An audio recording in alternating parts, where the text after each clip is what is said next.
Olá a todos, espero que todos estejam bem. Vamos começar a dar início à nossa nona aula, desse período de reposição de aulas, continuando com o tópico de processamento de consulta. Bom, na nossa última aula, nós começamos a estudar a construção do plano de execução. Quem está na fase de seleção do plano de execução, na realidade, envolve o que? A construção do plano de execução, do plano físico de execução, certo? E a seleção do plano mais eficiente, porque nessa fase são gerados inúmeros planos de físico de execução, e o mais eficiente vai ser selecionado, tá certo? Bom, então, como eu falei para vocês, inúmeros planos podem ser gerados na fase de seleção do plano de execução. E esses planos são os planos físicos. Eu vou depois dizer para vocês como é que eles são construídos. Bom, já que eu tenho vários planos físicos, tá certo? Então, esse conjunto de planos físicos gerados é o que a gente chama de espaço de busca, tá certo? Então, dentro desse espaço de busca, o processador de consulta, mais especificamente o otimizador de consulta, vai se preocupar em identificar quem é aquele que é mais eficiente. Bom, então, qual é o critério para selecionar esse plano mais eficiente, tá certo? É o que tem menor custo de execução da consulta. Bom, vários fatores podem interferir no custo de execução da consulta, como o custo de uso de CPU, o custo de uso da área de buffer, tá certo? Bom, e cada parâmetro desse, fator desse, tem um peso no modelo de custo. E cada sistema gerenciador de banco de dados tem um modelo de custo que é segredo industrial deles, porque é através desse modelo de custo que se tem mais eficiência na hora de executar a consulta. Então, o que tem um modelo de custo mais preciso consegue executar consultas de forma mais eficiente, tá certo? Bom, já que isso é segredo industrial desses vendedores, desenvolvedores de sistema de banco de dados, então, uma métrica que a gente pode utilizar para avaliar custo de execução de consultas seria o número de acessos à memória secundária, tá certo? Então, aqui eu estou falando especificamente de disco, porque os sistemas de gerenciador de banco de dados convencionais, eles foram desenvolvidos pensando que os dados estariam armazenados em disco.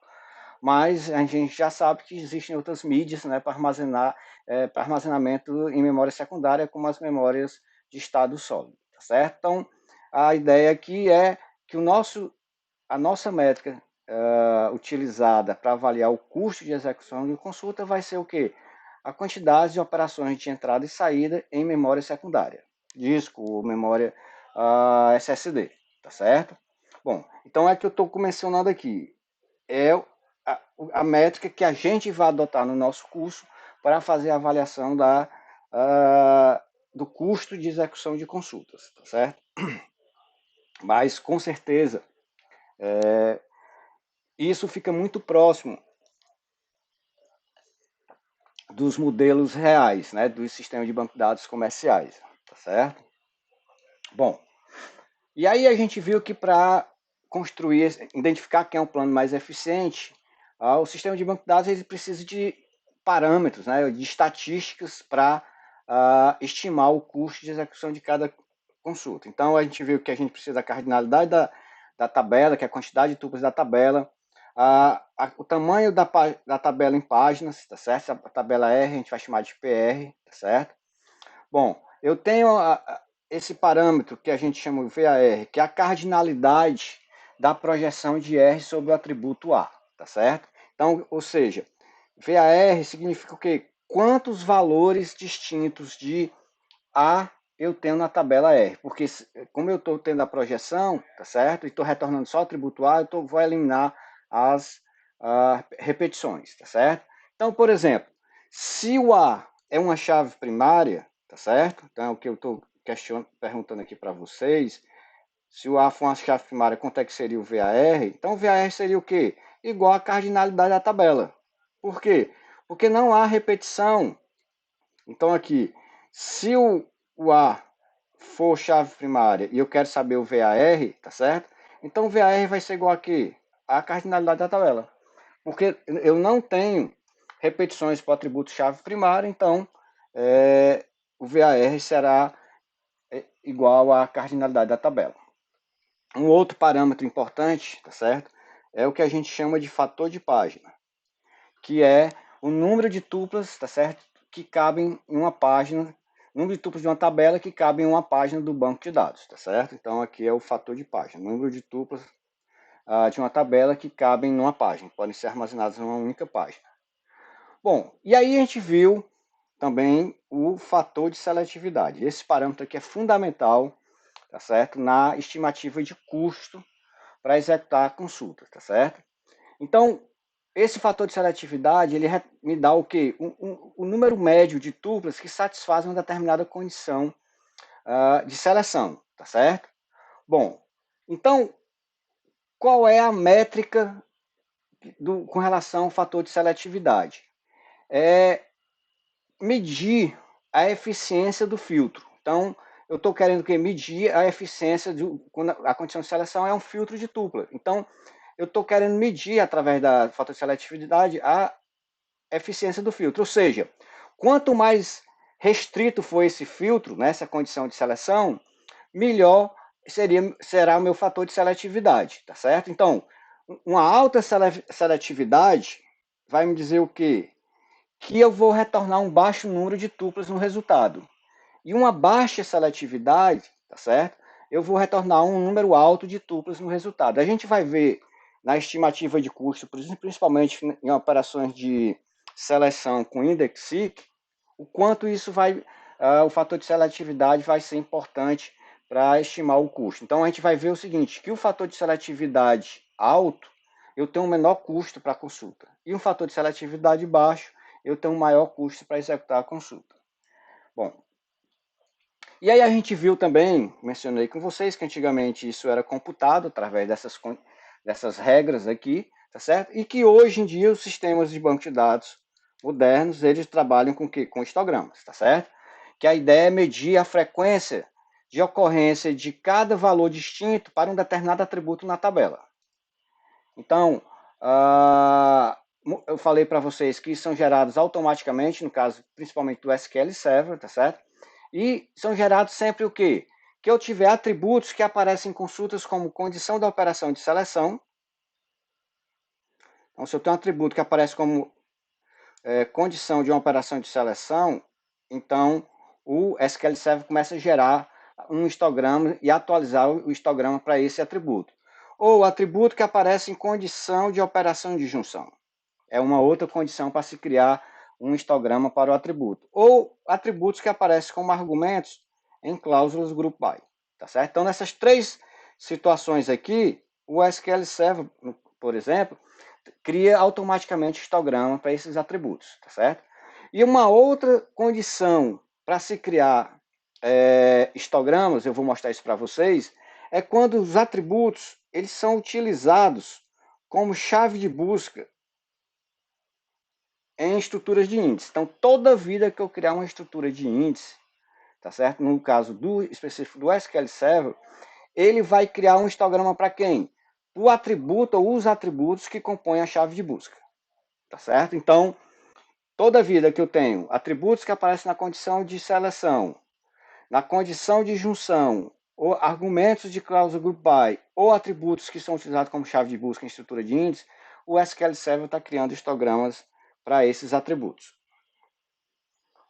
Bom, e aí eu mostrei para vocês como é que funcionam os histogramas no SQL Server, né, que ele divide em intervalos os valores dos valores de um determinado atributo, tá certo? Que ele chama de steps. E aí mostrei para vocês o que é que significa cada parâmetro que aparece nos histogramas do SQL Server, tá certo? Então, a ideia é que no lado esquerdo eu tenho o limite superior dos intervalos, né, gerados pelo SQL Server. Então, por exemplo, para esse histograma aqui, se eu passar aqui o slide, tá certo? Ó, aqui eu tenho steps. steps são que a quantidade de intervalos que eu tenho. Então, eu tenho 169 intervalos para esses histogramas, que é um histograma para o atributo LORD aqui. Então, ele está bem aqui, ó. Então, o LORD aqui é o atributo para o qual foi criado esse histograma, tá certo? Bom, e aqui eu tenho o limite superior, tá certo? Dos intervalos de valores do atributo LORD aqui, tá certo? Então, na aula 8, vocês podem fazer uma revisão, tá certo? Para identificar esses valores, esses parâmetros que são criados, monitorados nos histogramas do SQL Server. Bom, eu passei essa atividade para vocês, tá certo? E na aula síncrona, tá certo? A gente pode discutir esses experimentos, tá certo? Depois que vocês me entregarem o resultado dessas atividades. Bom, então, na aula de hoje, tá certo? Eu vou falar de um outro parâmetro importante para se medir o fator de seletividade, tá certo? Que é o que se chama vetor de densidade, no caso do SQL Server, tá certo?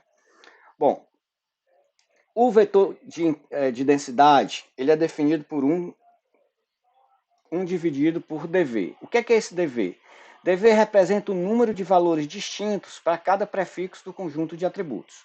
Tá certo? Eu vou já falar, para ficar claro para vocês, vou mostrar um exemplo para representar o que é que significa esse prefixo. Porque é o seguinte, eu posso ter o vetor de densidade falando da densidade por um atributo, que é esse aqui, ó. Então, tem uma densidade por um atributo, e tem densidade também por um conjunto de atributos, tá certo? Por isso que ele fala de prefixo. Então, por exemplo, se eu tenho um índice, onde a chave de busca é composta por 3 atributos, A, B e C, então a chave de busca do índice são os atributos A, B e C de uma tabela R qualquer, quando o SQL Server for criar o vetor de densidade para esse conjunto de atributos, né? O que é que ele vai fazer?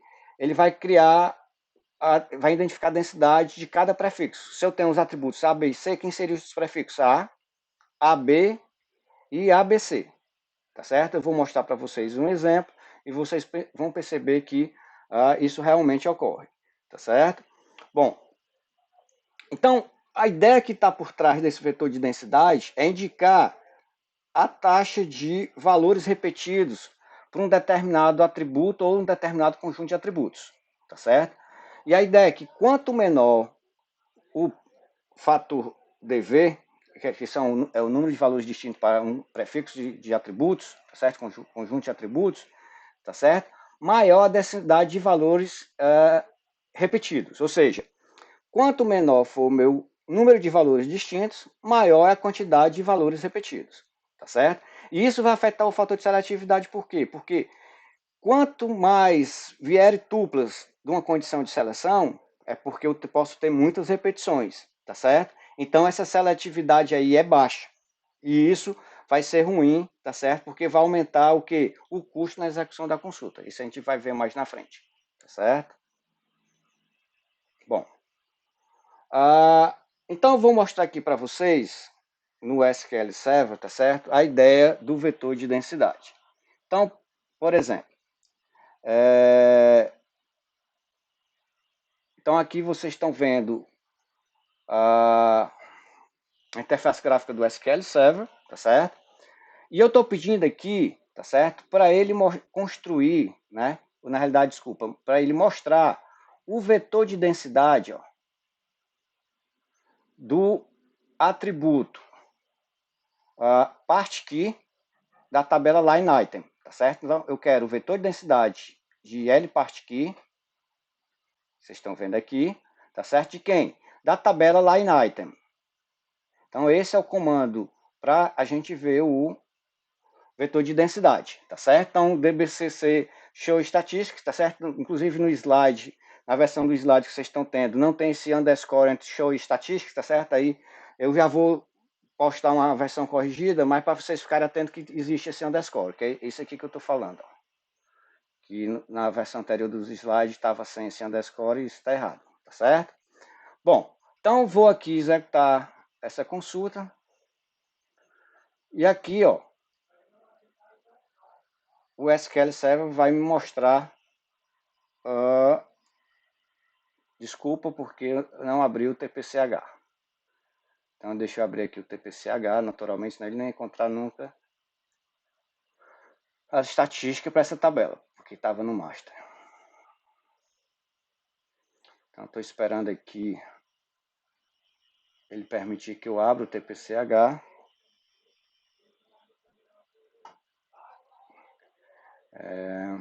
Bom, tá difícil aqui. Só um instantinho, pessoal. Pronto.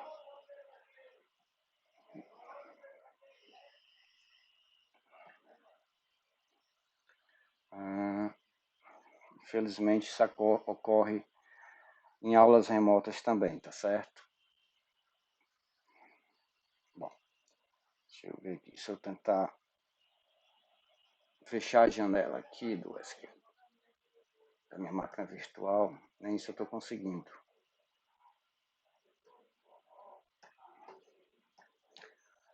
Bom, vamos continuar aqui que depois eu vejo o que é que deve estar acontecendo. Bom, então o que eu queria mostrar para vocês era o seguinte. Eu ia mostrar o vetor de densidade com um único atributo e depois eu iria criar, pronto, ele abriu aqui o TPCH, eu vou executar enquanto ele está de bom humor aqui. Então vou executar. Bom, então vocês estão vendo aqui, ó, então ele está mostrando o vetor de densidade para o atributo L parte Q, tá certo? Então só tem uma linha, né, no vetor de densidade, por quê? Porque eu só estou pedindo para ele ver desse atributo L parte Q. O que é que eu vou fazer agora? Eu vou criar um índice, tá certo? Na tabela line item com uma chave de busca composta pelos atributos L part key, L sub key e L order key, tá certo? Então vou aqui criar, se o SQL Server deixar, então nova consulta. Bom, então vou criar sei lá, não cluster index. Então estou criando um índice secundário, né, pessoal? Então é importante vocês fazerem a revisão de índice, que quando a gente for ver a implementação do operador de seleção, principalmente, a gente vai trabalhar muito com o conceito de índice, certo? Então, um índice não clusterizado, que é um índice secundário, vou chamar esse índice de 1, tá certo? Esse índice vai ser criado na tabela line item. A chave de busca desse índice ela é composta por L order key, L order key, L part key, deixa eu ver se a ordem é essa mesmo. L part key, L sub key, L order key, tá aí. Bom, deixa assim, L part key e L sub key. Bom, então, pelo que eu falei de vetor de densidade, então vou pedir aqui para ele, vou criar o índice, aí vou o quê? With, espero que vocês lembrem o que é que eu estou falando aqui, pad index igual a on, fill factor igual a 100, tá certo? Bom, para quem não lembra, eu estou definindo a taxa de preenchimento dos nós na hora da criação desse índice, tá certo? Como eu estou ligando o pad index e estou dizendo que a taxa de preenchimento é a máxima, significa o quê? Que todos os nós dessa estrutura de índice, que é uma árvore B+, vão estar com sua capacidade máxima de ocupação. E aí é importante que vocês façam uma revisão para saber o quê? Qual é a diferença, quais são as vantagens e desvantagens que eu tenho em criar uma estrutura de índice com a sua capacidade máxima e criar uma estrutura de índice com a sua capacidade mínima, certo? Isso é muito importante estar na mente de vocês, tá certo? Então, todo bom DBA tem que ter isso bem claro. Bom, então vou lá executar essa consulta. O SQL Server está difícil. Tomara que tenha algum aluno que trabalhe na Microsoft e alguém da Microsoft assistindo minhas aulas. Então, vou executar essa criação de índice. Então, está sendo criada uma árvore B+, uma estrutura de índice para a tabela line item, um índice secundário. Esse secundário é um índice denso, né? Tem uma entrada na estrutura de índice para cada tupla da tabela line item, tá certo? E estou com a taxa de preenchimento máxima. Então, ele está executando aqui.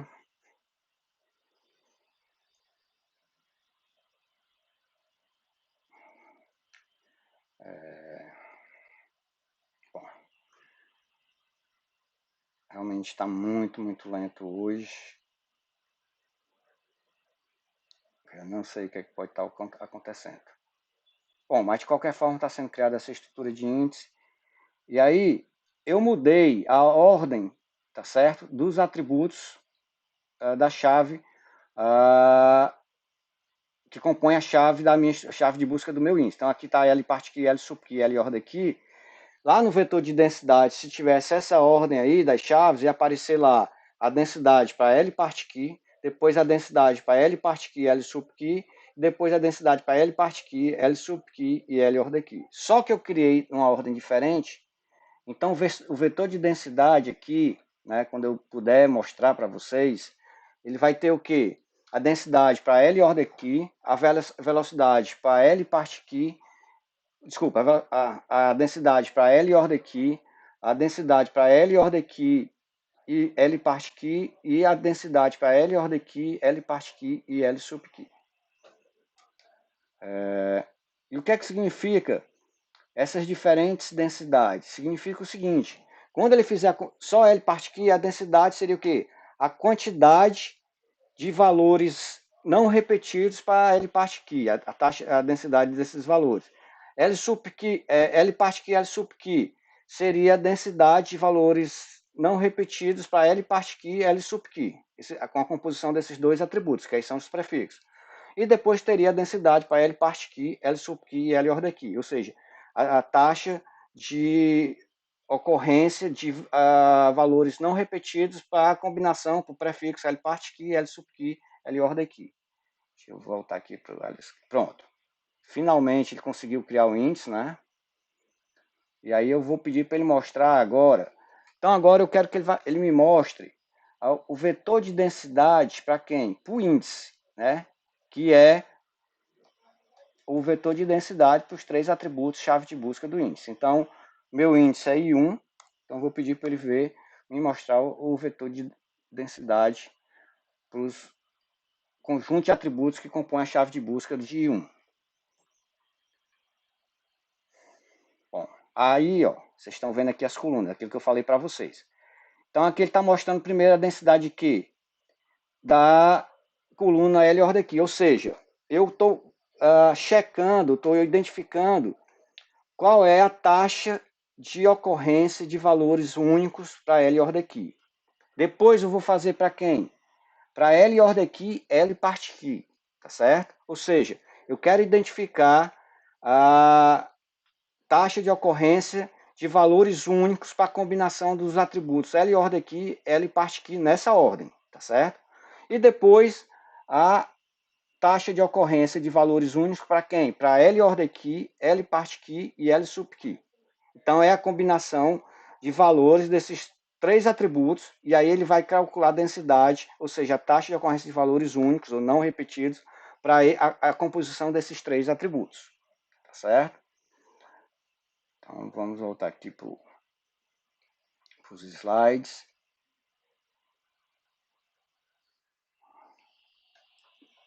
Bom, então aqui, tá certo? Eu tenho a tela aqui, eu não esperei, não mostrei, na realidade decidi esperar lá pelo resultado do SQL Server para vocês verem como é que isso a gente faz passo a passo, tá certo? Aqui, ó, vocês veem que é o vetor de densidade na ordem que está no slide. Então tem primeiro para L part key, depois L part key, L sub key, e depois para L part key, L sub key e L order key, tá certo? Então, isso aqui são os 3 prefixos que eu tenho para o conjunto de atributos que compõe a chave de busca da tabela, para o índice I1, né, da tabela line item, na versão que está aqui no slide, diferentemente da que eu criei agora há pouco para vocês, tá certo? Por isso tem essa diferença. Bom, então, visto isto, a gente já pode definir como é que a gente constrói o plano físico de execução da consulta, tá certo? Então, vocês observem que no meu slide aqui, ó, eu estou falando aqui, ó, plano físico, deixa eu só tentar não riscar por cima da... Pronto. Plano físico, plano de execução de consulta físico, tá certo? Então aqui a gente tinha visto já a construção do plano lógico e agora a gente vai ver como é que a gente constrói o plano físico. Então, qual a principal característica do plano físico? É eu substituir todos os operadores algébricos do plano lógico, tá certo? Por quê? Pelos operadores físicos, ou seja, para a implementação daquele operador algébrico. Por exemplo, que é o primeiro operador algébrico que a gente vai estudar as implementações para ele, que é a seleção, tá certo? Então, o operador de seleção da álgebra relacional, a ideia é encontrar todas as tuplas numa tabela R que satisfazem, tá certo? Uma condição de seleção. Por exemplo, o valor do atributo A, né, da tabela R, θ, onde θ pode ser qualquer operador de comparação, maior ou igual, menor ou igual, igual, tá certo? A C, tá certo? Então aqui eu tenho a representação da operação de seleção na álgebra relacional. Bom, e o que é que a gente vai estudar na aula de hoje? Como é que eu consigo implementar esse operador lógico da álgebra relacional, tá certo? Então, para implementar esse operador, existem 3 algoritmos distintos, dependendo, tá certo, da configuração física do banco de dados, existência ou não existência de índices. A gente vai já ver como é que isso funciona. Então, primeira implementação que a gente vai ver é TableScan, tá certo? Desculpa. Então, a primeira implementação é TableScan. Depois, vai ser a implementação com IndexSeek, e depois com IndexScan, tá certo? Naturalmente, as duas últimas implementações pressupõem o quê? Então, essas duas últimas aqui pressupõem o quê? A existência de índice, tá certo? Deixa eu ver se eu consigo. Pronto, consegui. Então, essas duas últimas implementações pressupõem o quê? A existência de índice. E aí, quando tem a existência de índice, vai importar o quê? Se o índice é primário, secundário, no caso de índice ordenado, e no caso do índice não ordenado, né, se o índice, eu tenho um índice hash. Então, eu tenho diferenças nos algoritmos que implementam o operador de seleção dependendo da característica desses índices. E para dificultar mais ainda as coisas, né, para o processador de consulta, quando eu tenho um índice primário, eu tenho que saber se a condição de seleção, tá certo? Para a qual eu tenho um índice primário, se o atributo que está na condição de seleção é uma chave primária ou não. E, tá certo? No caso do índice primário especificamente, a tabela está na estrutura de uma árvore B+, ou na estrutura de um arquivo RIP, tá certo? Por que isso? A gente, quando viu a parte de indexação, eu falei isso para vocês.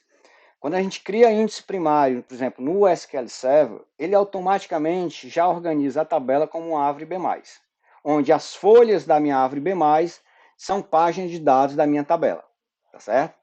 No caso do Oracle, tá certo? Eu posso criar um índice primário na tabela e escolher que a tabela continue com a estrutura RIP ou que a tabela tenha a estrutura de uma árvore B+, tá certo? Então, para eu avaliar a implementação, por exemplo, da operação de IndexSeek para implementar uma operação de seleção, eu tenho que avaliar todas essas características lá da configuração física do meu banco de dados. Se o índice é primário, tá certo? Se o atributo da condição de seleção é chave primária ou não, ou se a tabela está organizada como árvore B+, ou como um arquivo RIP, tá certo? Então, vamos lá. Então, operação de table scan, né, que é a primeira implementação que a gente vai ver para o operador de seleção, tá certo? Então, esse é a implementação mais simples que tem, né, para a operação de seleção, onde aqui não se pressupõe a existência de índice, tá certo? Então, a ideia dessa implementação é o quê? Que todas as tuplas da tabela vão ser lidas, então fisicamente vou ler todas as tuplas e vou checar para cada tupla se aquela tupla satisfaz a condição de seleção, tá certo? Então, como é que seria um algoritmo para implementar um table scan, tá certo? Então aqui eu inicio o resultado como vazio, né, o resultado da minha operação de seleção, e entro no loop, onde eu vou ler o quê? Todas as tuplas da tabela R. Então, vou aqui nesse for, nesse for aqui, eu vou ler todas as tuplas da tabela R. E para cada tupla eu vou testar o quê? Se a condição, o atributo da condição de seleção naquela tupla satisfaz a condição de seleção. Ou seja, eu tenho, para cada tupla eu checo se o atributo A, que é o atributo da minha condição de seleção, deixa eu só aqui, ó, mostrar para vocês porque ficou riscado aqui. Pronto, ó, a minha condição de seleção aqui é o que? O atributo A da tabela R, C, θ, C. Ou pode ser uma condição de maior, menor, maior, igual, tá certo? Não interessa. Aqui, se bem que aqui no algoritmo poderia ter colocado θ, né? Tudo bem. Mas aí considere que está sendo igual. Se você colocar o θ aí, vai valer, o algoritmo continua rodando, que ele fica mais genérico, né? Vou fazer essa correção. Bom, e se satisfizer, eu vou incluir aquela tupla ao resultado da seleção. Tá certo? Bom, então, qual seria a estimativa de custo desse algoritmo? Lembre-se que eu falei o quê? Que a métrica que a gente vai utilizar para avaliar o custo na execução de uma consulta vai ser a quantidade de acesso a disco. Então, para cada algoritmo desse, a gente vai também avaliar o quê? A complexidade dele quanto ao número de acesso a discos, tá certo? Então, nesse caso, eu vou acessar quantas vezes o disco? O tamanho da tabela R em páginas, não é isso? Então, a minha estimativa de custo aqui é o quê? O tamanho da tabela R em páginas. Por que em páginas?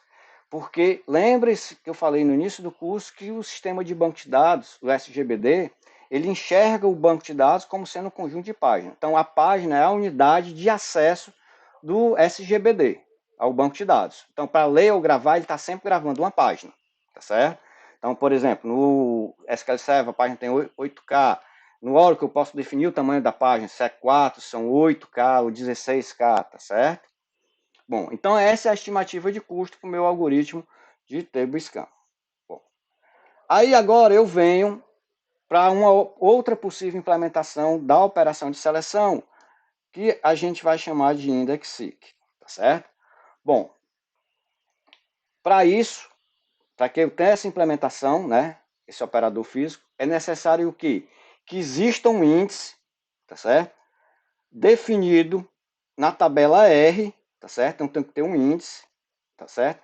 Na tabela R, e a chave de busca é o atributo da condição de seleção, tá certo? Que é o atributo da tabela R. Bom, então, primeira condição para eu checar, para eu implementar o index seek. Se o índice que eu tenho é um índice primário, tá certo? Ou seja, é um índice clusterizado. Então, só relembrando, o índice primário é aquele o quê? Que além de eu ter os valores de chave de busca ordenados dentro da estrutura de índice, tá certo? A minha tabela também vai estar fisicamente ordenada pelo atributo que é chave de busca. No caso, a tabela R seria esse atributo A, no caso aqui, tá certo? Bom, então, primeira verificação da configuração física. O índice que existe é primário? Sim. Segunda verificação que o processador de consulta vai fazer. O atributo, tá certo? Que compõe a chave de busca, os atributos que compõem a chave de busca, são chave primária ou é chave primária, tá certo? Bom, e aí a terceira condição, então a primeira condição, se o índice é primário. Segunda condição, se o índice, se a chave de busca do índice é chave primária, tá certo? E a terceira condição é o quê? Se a tabela está organizada como uma árvore B+. Nesse caso, como eu falei há pouco para vocês, os nossos folhas são o quê? Páginas de dados. É o que ocorre toda vida que eu crio um índice primário, por exemplo, no SQL Server. No Oracle eu posso definir isso, tá certo? Bom, então quando essas três condições aqui da configuração física do meu banco de dados são satisfeitas, então o algoritmo para implementar bom, apareceu a primeira estimativa de custo, a ordem está errada aí da animação, tá certo? Bom, então o algoritmo seria como? O atributo é chave primária, tá certo? Chave de busca. Ou seja, se é chave primária, não há repetição para ele. Então, na minha tabela só tem uma ocorrência para esse atributo que é chave primária, tá certo? Então eu vou descer na minha estrutura de índice aqui, ó.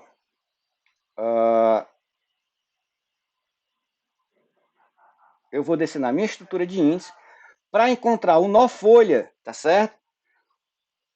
Correspondente a quê? Ao valor de chave de busca, que é quem? O atributo que está aparecendo lá na condição de seleção da minha consulta, tá certo? Desculpa. Então aqui,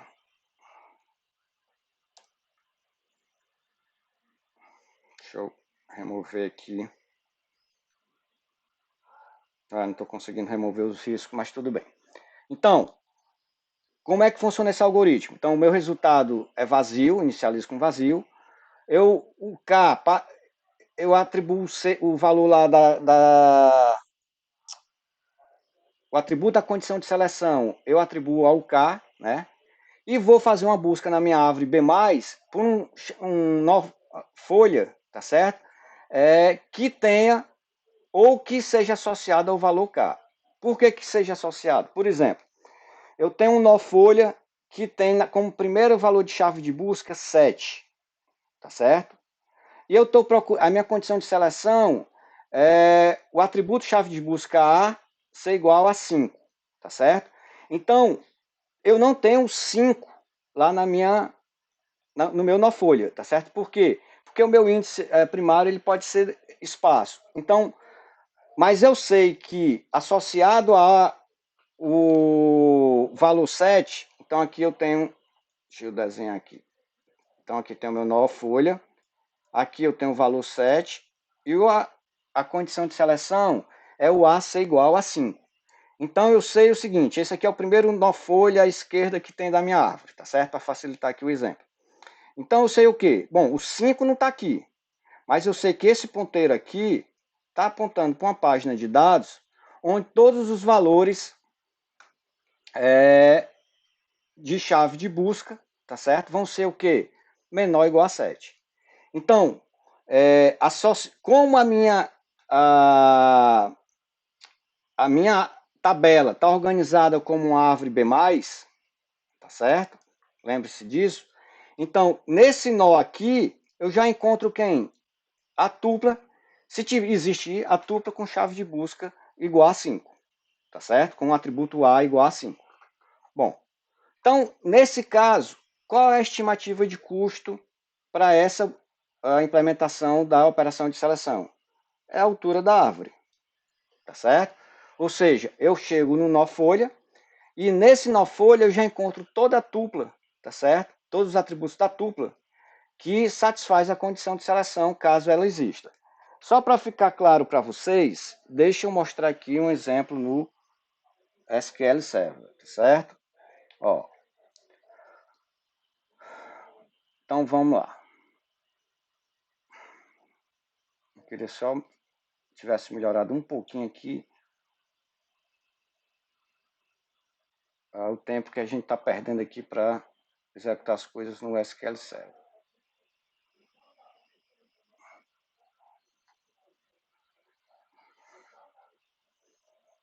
Aí, só para fechar uma janela esse tempo todo. É impressionante.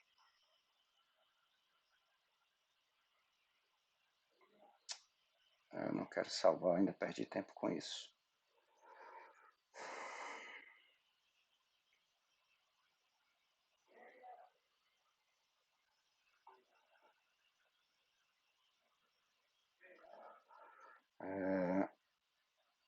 Deixa eu ver aqui. No.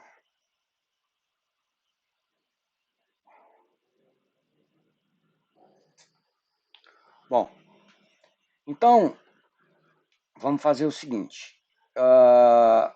Eu vou criar um índice, então vou aqui na tabela orders, tá certo? Por exemplo, eu vou criar um índice, então colunas, ó.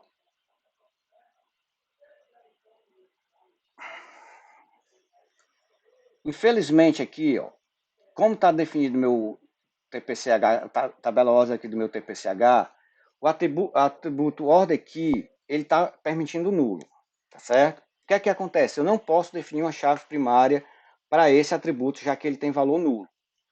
O que é que eu vou fazer? Eu vou criar um índice, tá certo? Primário. Deixa eu... Bom.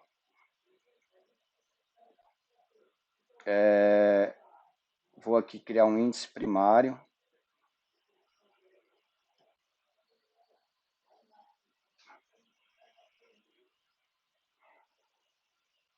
Então, vou criar um índice primário. Então, create new cluster index. Vou mudar o nome do índice. Como eu não removi o outro para a gente ganhar tempo, e o nome do índice tem que ser único de um banco de dados, vou botar aí 2 on orders,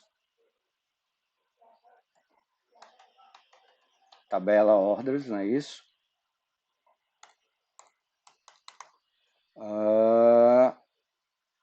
E a chave de busca vai ser só o atributo order aqui, só que na tabela orders ele se chama order aqui, quer ver?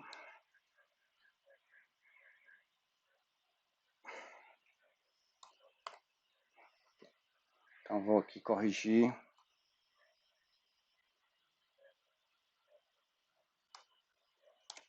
Ordem aqui. Aqui, ó. Vou fazer o seguinte. Nova consulta.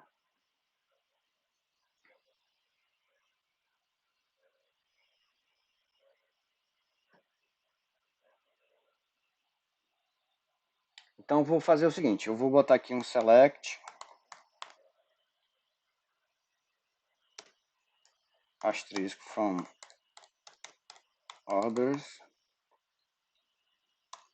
e vou botar uma operação de seleção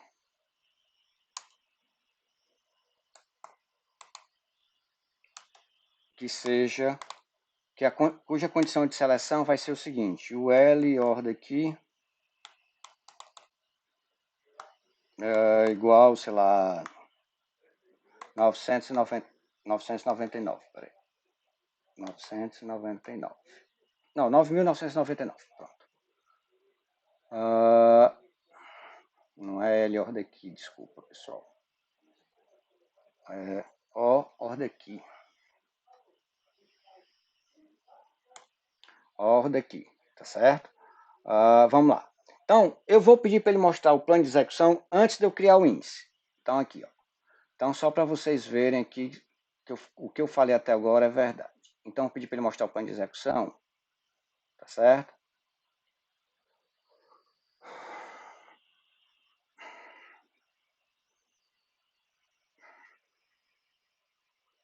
Pronto. Pronto. Então, aqui, ó. Eu não criei o índice. Se eu não tenho índice e tem uma operação de seleção aqui, tá certo?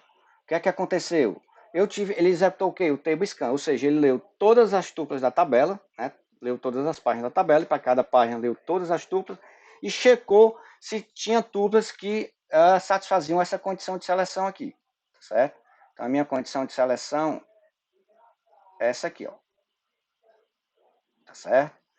Bom, pessoal, é porque realmente está muito lento, então é o ordem aqui ser igual a 9.999, a condição de seleção. E aí tem um table scan. Aí eu vou aqui, eu vou criar o índice, tá certo? Então, deixa eu ajeitar aqui porque ficou junto, aí vai dar erro. Orders. Pronto, beleza. Aí vou criar agora essa estrutura de índice na tabela orders, tá certo? Então vamos lá.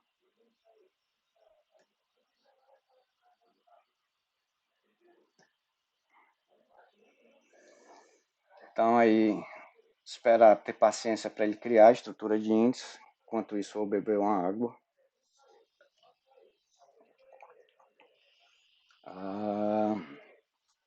Então, eu estou criando um índice primário, tá certo? Na tabela orders. Desculpa, pessoal, não era só isso que eu queria fazer. Porque eu queria simular a condição de uma chave primária, tá certo? Como eu não posso criar a chave primária, a condição da chave primária eu ia botar o quê? Um unique lá na criação do índice. Deixa ele terminar a criação desse índice, aí eu vou remover. E aí ele vai perder mais tempo com isso.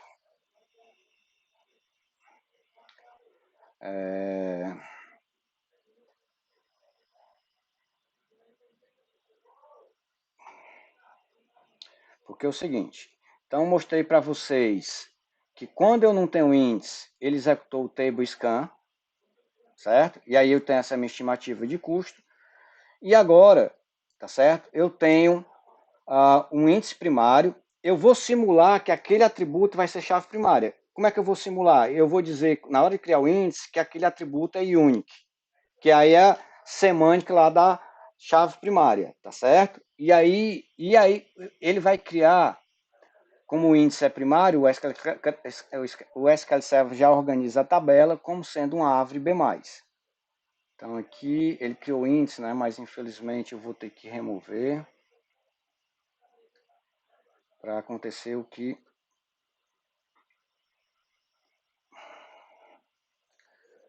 muito difícil assim. Vou aqui em refresh aqui em índice da order, só na tentativa de ganhar tempo, ver se ele remove mais rápido por aqui.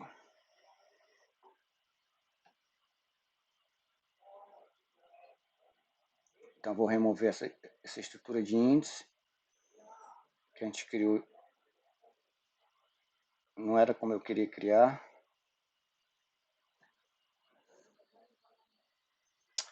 Não era propriedades também. Quando o sistema está assim, tudo dá errado, não tem jeito, mas vamos lá.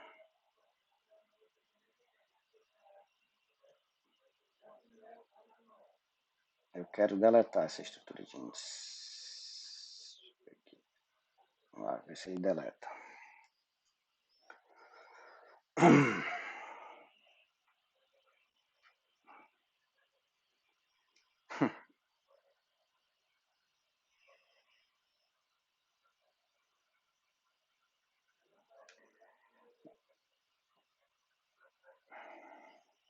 Pronto, ele vai deletar agora.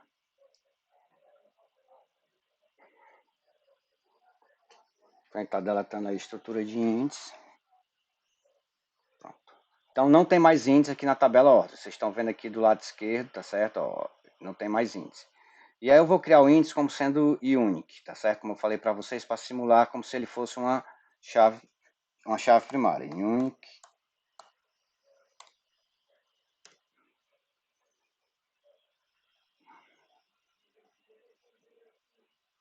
Então, estou dizendo que o índice é clusterizado, tá certo? É um índice primário e unique para simular a condição de chave primária. Então, vou executar novamente aqui.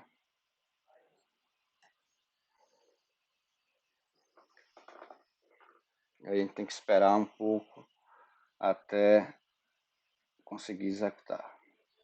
Eu não duvido nada que seja aquela história do eu tenho que desligar, que eu sempre esqueço, de atualização automática do Windows. Isso é terrível. Que ele só atualiza nas horas mais inconvenientes. Ah, bom, então, novamente, eu estou querendo simular essa condição aqui, ou seja, essa configuração física do meu banco de dados, tá certo? Para mostrar que a estimativa de custo é essa aqui, que é a altura da árvore. Então vamos ver aqui se ele já terminou. Não, não terminou ainda.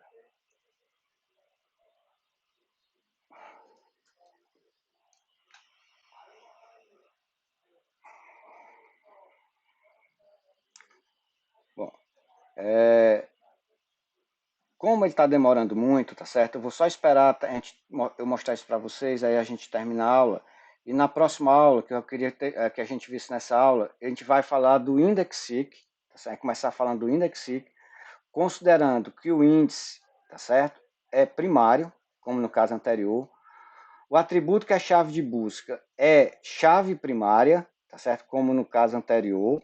Só que a tabela R vai estar organizada como arquivo RIP, tá certo? Aí o algoritmo é diferente e a estimativa de custo também é diferente. É isso que a gente vai ver na próxima aula, tá certo? Vamos voltar aqui para o SQL Server para ver se pronto. Ele criou o índice, tá certo? Então vamos aqui para ele pedir para ele mostrar, tá certo? O plano de execução agora para essa consulta, considerando a existência de um índice primário, tá certo? Onde esse índice seria uma chave primária, já que não tem repetição de valores, tá certo? E a tabela está estruturada, está organizada como se fosse uma árvore B+, já que o índice é clusterizado e o SQL Server já faz isso. E eu tenho essa consulta aqui que tem uma operação de seleção, né? Que é e a condição de seleção é o order que é igual a 9.999. Então vamos ver aqui o plano estimado de execução.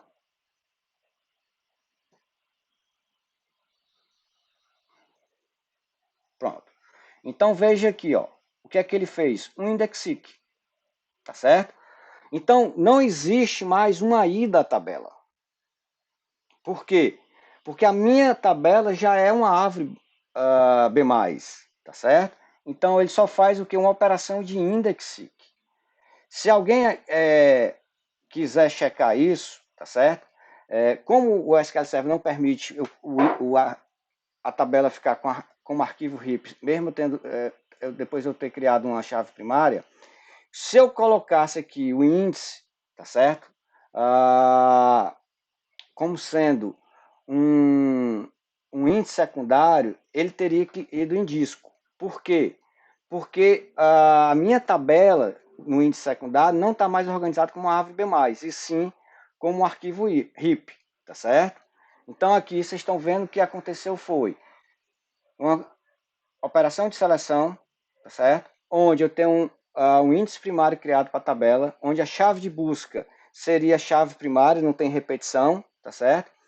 E a chave de busca é a condição de seleção da minha operação de seleção da consulta. Então, o plano de execução dessa consulta vai ser o quê? A operação de index-seek, tá certo? E a estimativa de custo vai ser o quê? Ó? Descer a altura da árvore. A quantidade de acesso a disco vai ser o quê? Cada nó visitado, desde o nó raiz até chegar à folha, tá certo? Que tem a a tupla que tem essa condição de o order key ser igual a 9.999. Porque a tupla, porque não tem repetição. Eu criei como unique, tá certo? É como seria para simular que seria uma chave primária. Bom, espero que tenha ficado claro para vocês. De qualquer forma, a gente pode tirar dúvidas na nossa aula síncrona, tá certo? Da semana. E na próxima aula a gente continua a ver a implementação dos operadores físicos da álgebra relacional, né, para construir o plano físico. Então a gente vai continuar estudando a operação de seleção e começar a estudar como é que seria a implementação da junção, tá certo? Então a gente vai parar por aqui, até porque o SQL Server não ajudou muito hoje. Desejo que todos fiquem bem. Um grande abraço e até a próxima.